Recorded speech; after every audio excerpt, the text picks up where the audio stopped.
So, I be watching RWBY Volume 9, and I'm very happy with everything that's going. Fun choreography's back. They're doing fun things with the characters. There's a lot more visual good stuff going on, like they're using more color. And most importantly, Team RWBY's back working as a team. And it got me thinking, watching all the good things Volume 9 does, it really made me realize how much we've been starving this entire time. How many times the RWBY team has promised to give us something good, only to constantly watch as the series falls flat on its stupid fucking face. Bouncing around. It's still bouncing around. The amount of god tier fumbles this series was capable of producing is unreal. Because part of the reason why these fumbles are so bad is because of all the good that RWBY was capable of this entire time, and only just now in Volume 9 they're capitalizing on. So it made me think, why don't I just go ahead and talk about all the fumbles that RWBY has gone and made? Because there's some pretty big ones out there. There's some pretty big fumbles that we can talk about. I won't stop until I know the whole truth. Shut when you think about God. Now, this is going to be sort of a top 5 list, but none of this is ordered. It's not really ordered at all. I'm just kind of be talking about all of them generally, except for the last one, which is the biggest fumble that RWBY has ever committed. Hi, I'm Busham0, and if you like more RWBY content like this, you guys seem to like the last one, make sure you like the video and comment down below what other fumbles do you think the RWBY series has committed, or why you think I'm wrong, and why you think I should sacrifice my firstborn son for daring to question the words of the mighty Rooster Teeth. Well, let's start with the first fumble, which is ironically the reason why I even made this in the first place. Volume 9 is doing something the RWBY series has dared never do before, unprecedented ground. They're finally isolating Team RWBY as a team and having them work together as a team and develop themselves as a team. You know, it's funny that the show is called RWBY, RWBY, the first initials of all the main characters of the series, RWBY, Weiss, Blake, and Yang. And for some ungodly reason, over 75% of the time in this series, these characters have been separated, barely seen working together as a team. Now, of course, there's evidence that they were like working together as a team when you see like the fight against the giant robot or during the Vital Festival, but those are like after the fact. We never see any of the steps leading up to that, you know, them working out these attacks, them working together, them cooperating. We only see like what happens afterwards. Part of the benefit of watching a team grow like this is watching how they train to get to these points, right? How they work to operate as a group. And we just never really get that with RWBY, right? Half of Volume 1 is dedicated to an entirely different team. It's Team Juniper. And so most of the drama is centered around either RWBY or Weiss, and nothing on Yang at all, and a little bit of the end with Blake in the last 2 episodes. Volume 2 takes it a step further and then focuses most of it on a prom arc that's dedicated kind of to the team. Oh wait, no, they're separated. Again, they're separated on a covert mission where they all spend time in separate groups until they finally come together, where we finally see apparently the combinations that they were working on off screen because you don't want to see them doing it together. Volume 3, we see them working together as part of the Vital Festival, but again, a lot of that time is spent with them all off doing their own thing. Weiss is learning about her semblance or whatever. RWBY and Yang are off with Crow, and I don't know what Blake's doing. Blake doesn't do anything really until the very end of the volume. So then you'd think, oh, what do we do after that? Another victory for Team Junior. Spend 3 entire volumes of these characters separated and not as a team. Y'all smoking crack. Something is wrong with you people! There's just too much of the show dedicated to focusing on other characters, each of them individually, and not enough of them working out their group dynamic. To the point where I'm genuinely shocked that Volume 9 is spending so much time of them just interacting. We're finally seeing Weiss's like overcritical nature. We finally see, oh my god, Bumblebee is like an actual relationship instead of just a ship that they forced. Blake's a bookworm again. Yang is like leading the charges, getting impatient, and they have to work with how their different personalities are like clashing. That's crazy. Now you might be saying, well, Busham0, I'm a big Naruto fan, and in Naruto, Team 7 doesn't spend that much time working together. In fact, most of the series is about Team 7 breaking up. Well, here's the difference, good sir. Naruto's not called Team 7, it's called Naruto. It's about Naruto, the main character. It's not like they named the entire series after Team 7. Oh wait, this series is literally named after the main characters. The 4 trailers are about the main characters. It treats them as if they're equally the main character and how they're like work as a team, and we don't see much of them together. Honestly, quite a phenomenal fumble. You never seen anything like it. Speaking of fumbles that you've never seen anything like, let's talk about Ironwood. Who the is this, bro? Now, Ironwood's always kind of struck me as a sort of Kiritsugu-like character from Fate Zero, right? He's the kind of guy who, like, seems to be, like, a very straightforward dickhead who will just push his way through any, like, obstacle, but he does it for the sake of the greater whole, right? He's the kind of guy who will sacrifice one boat to save three. That's kind of the guy that Ironwood seemed to be, but he cares very much about the people around him. It's very well-known knowledge that the characters like Ironwood, Lionheart, Crow, and Glinda Goodwitch all represent, like, different aspects of, like, the Wizard of Oz characters, right? So, obviously, Ironwood's whole thing and the Tin Man's whole thing is that he doesn't have a heart, which is sort of subverted by making him, like, hard-headed. He's very sympathetic. And you kind of see this throughout the volumes where he prioritizes saving as many people as he can first. That's always been his thing. He even fights authority if fighting authority means that he could save the general public, right? That's always been his thing. And a good portion of why Volume 7 is so good is because literally last volume, Team RWBY discovered that one of the people they should have trusted, Lionheart, turned out to be a rat. So they have reason not to trust people. They have reason not to trust Ironwood at first because the last person they thought they should have trusted turned out to be a double agent. Ironwood, in the same vein, is aware of double agents and is already aware of Salem's games and is already fighting so many people outside of himself that he would also not be willing to trust people. That's why the payoff is so good at the end of Volume 7 that when they all come together, they finally tell Ironwood the things that they need to tell him and they form a plan. I'm sorry, what was that? Oh yeah, Ironwood went crazy and he shot a child. Also, he's gonna nuke the city.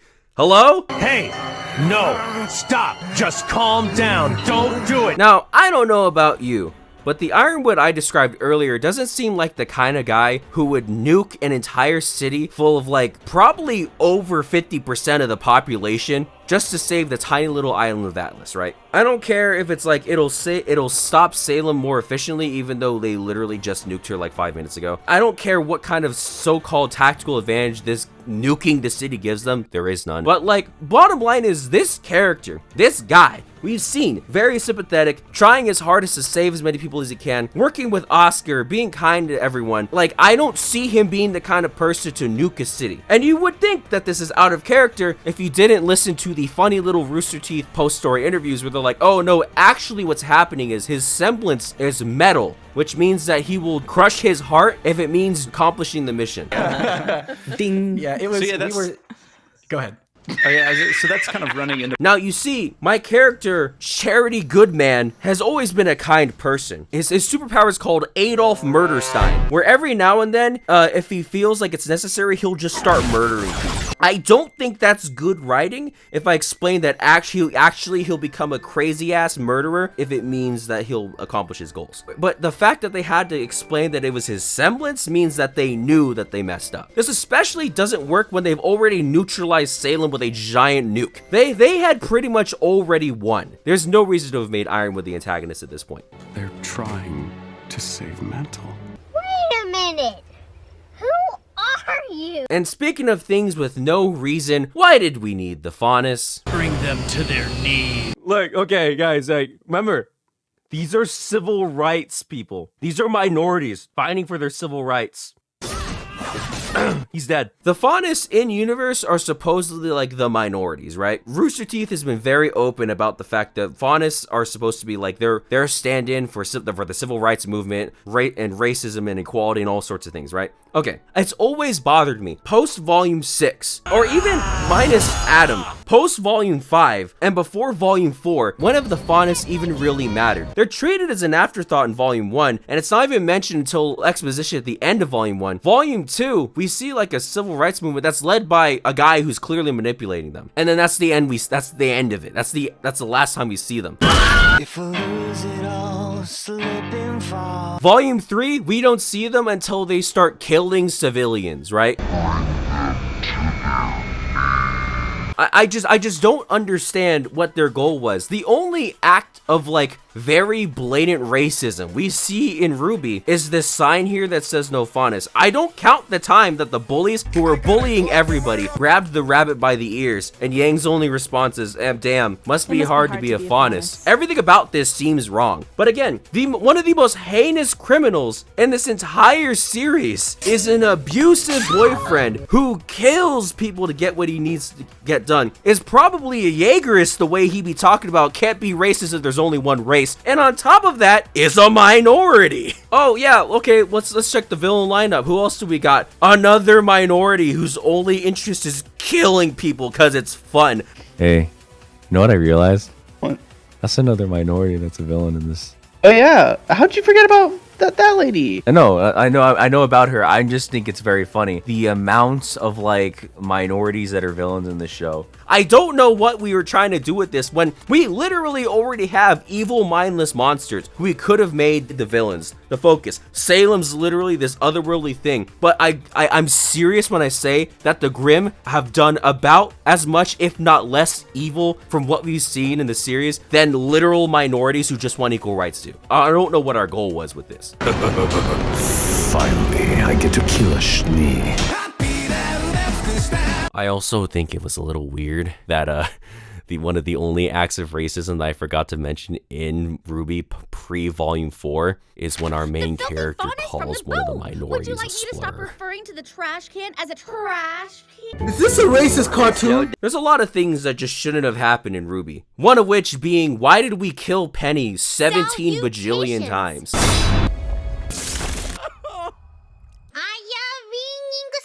Why? Just why? The first time it happened, I guarantee it was just a shock factor because narratively I don't know what this was supposed to serve other than, oh no, Pyrrha did an oopsie and she's doubting herself. And look guys, we killed a character we saw once. It's a well-liked character. She says salutations and now we just killed her in front of you. Everyone was expecting Penny to come back. I feel like you were fooling yourself if you didn't think Penny was going to come back in some way, shape, or form. So when she did come back in Volume 7, I was like, thank God. We have more time to figure out who her dad was. But you also know what else we get? We get Penny with the Winter Maiden powers, and this was when I sensed the shenanigans were afoot. This was when I was like, oh no, they're gonna kill her again, because of course they had to. I just personally didn't think they would kill her 3 times in the same season. Oh no. Anyway, so we have Penny. She's lifting up the stadium. She's got the virus in her. She's like freaking out. And then the episode ends, and they tease her like she died. She like died in a crater. We don't see her till like 3 episodes later, where she's fallen into a crater in front of the She Mansion or whatever. We all know that Winter was gonna get the Winter Maiden powers because they keep teasing it over and over and over again. So they gotta transfer it somehow. The way I thought they might have done this is when they meet the Magic Genie Man, they're gonna find a way to like have Penny become a real boy because funny Pinocchio. And then in the process of doing that, the Maiden powers would just do the thing they usually do and go to the next person that they're thinking about, which would be Winter. It'd be the coolest way they could have did it. We would have had Penny, preferably without her powers, and just finally experience what it's like being a normal person. So then her robot body dies. That's the second death for you. And then an episode later, they just kill her again. They have Jean kill her, which, okay, sure, I guess.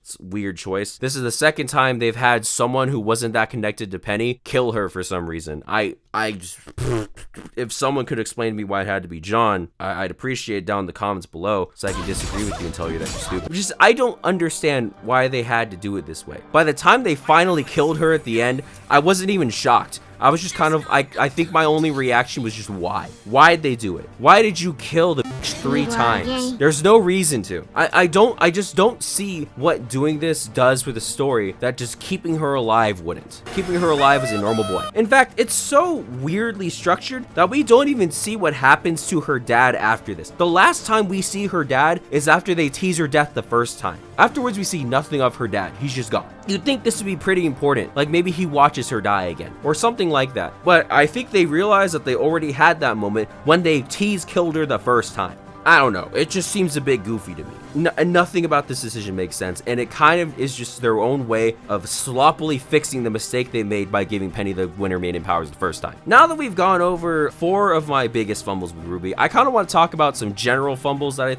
I don't feel strongly about, but I think are pretty big fumbles that didn't make it onto this list.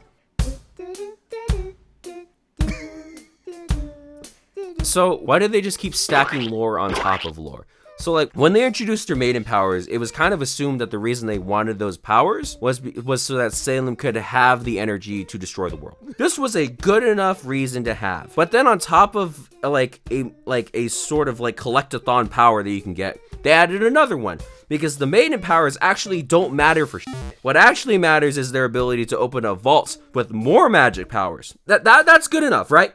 At that point, you could stop. Oh no, but do you like the funny God storyline where Salem unironically pulls the dad said I couldn't bring back my bitch. Can you bring back my bitch, mom? And the mom goes, I'll bring back your bitch. And the dad says, she's lying to you. And then they shove her in the Uzi jacuzzi. Why are there 17 bajillion teams? Like Team Cardinal or Team Covfefe or whatever. Why are there like a billion of these teams and then just none of them matter aside from Juniper and RWBY? I haven't seen Cardinal matter since Volume 3. Team Coffee hasn't mattered since Volume 3. All these teams that were in the Vital Festival, aside from the 2 members of like the Atlas team starring Neon Cat and the unfortunately named Flint Cole, we never see any other team. So like, why did the dust matter? Why were they collecting dust? We don't know. We could have used it to fuel our armies. No, I guess I just for shits and giggles. I don't know. Kind of like why we had Torchwick as a character and then we just killed him. Why did we kill Torchwick, by the way? He was so cool. He made for like good tension, and he had such charisma, and he's a lot of people's favorite characters, and we just killed him. Why? I don't know. Volume 3 was the season where we just started killing characters. So here's a question for all of you. Why did Hazel betray Ozpin? In his own words, no more Gretchens, because you were leading children to their deaths. So his way of fixing this is to join the chick who was killing the children in the first place. Ah yes, I don't like it when children are led to their deaths. So my way of fixing that is being the one who kills the children. Understood? Obviously that's the only way. To prevent genocide, I must commit more genocide. Robin Hill. If you could tell me why Robin Hill is a good character, please go in the comments so I can block you. And finally, the biggest RWBY fumble is Ruby. Ruby Rose, the protagonist, this character that this series is named after. This is separate from Team RWBY for a reason, because Team RWBY failing to be a team wouldn't have mattered as much if our main character, Ruby Rose, was a better character. Let's remember how she was characterized, right? In the Red trailer, she's characterized as this quiet, stoic, sort of like, shockingly powerful, you know, scythe-wielding badass, right? They give her a voice, and they said, Elmo's world is fine. What are you doing here? But then they, like, give her, like, they stack anime main characters tropes on top of her. She wants to be a hero. Midoriya Izuku. She's obsessed with building weapons. Oh wait, oh my god, she's literally just Deku. But if Deku forgot that he was obsessed with heroes, right? Instead, they made Ruby Rose a character who's obsessed with building weapons to the point where her genius ass built one of the most deadly weapons known to man, and then she just never mentioned that again. In fact, every time they have an opportunity to have her upgrade someone else's weapon or upgrade her own weapon, they have someone else do it. We gave her a defining character trait, and then we said, nah, women shouldn't have anything. Then they made her whole thing about wanting to be a hero. Before they did that, actually, they made her whole character trait the fact that she had a complex about being too young and leaving her old friends at the younger school for a school where she was like, where she jumped 2 grades. That should be a bigger deal than it's treated as. But the only person who ever complains about it is Weiss. In fact, this entire thing where Ruby's this prodigy who joined this school at a younger age just dropped. We don't even bring it up until part of Volume 7, where everyone's in the Ruby Rose position and they're all forced to be huntresses and huntsmen. Why? Why? Can we go back and talk about that? We had a perfectly good story beat to talk about, but you just avoided it. Ruby Rose's semblance being dissolving into petals and having super speed is only developed in Volume 7. Up until Volume 7, we had only focused on the Sharingan we gave her for some reason. Why? Why did we give her a secret superpower when she already has a superpower in this world where like magic is a thing? Why? Why did we do it? We're moving on. We're moving on.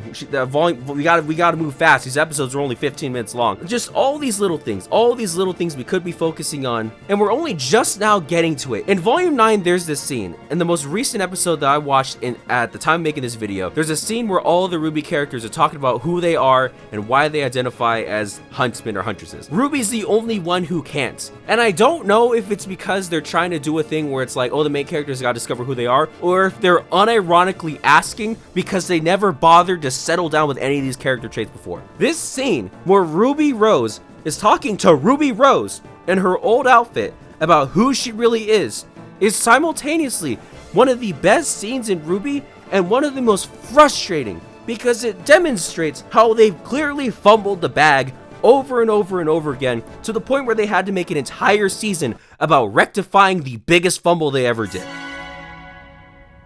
So, are you a huntress? I don't know. We have been hoodwinked, bamboozled, led astray, run amok, and flat out deceived. Thank you guys for watching, and I'm just hoping that Volume 7 continues the trend of RWBY finally not fumbling, because everything about Volume 9 has been pretty good so far, and I want to hear your thoughts on what you guys think of the recent volume, if you're caught up to it, or why you disagree or agree with me on this sort of premise. This has been Boosham0, and on top of making videos every Friday, I also stream pretty much every weekend, but I post a schedule every week. So make sure you like, subscribe, ring the bell, and I'll see you next time with more RWBY content or whatever it is I end up posting. Why do you guys only want me to make RWBY videos? I hate you.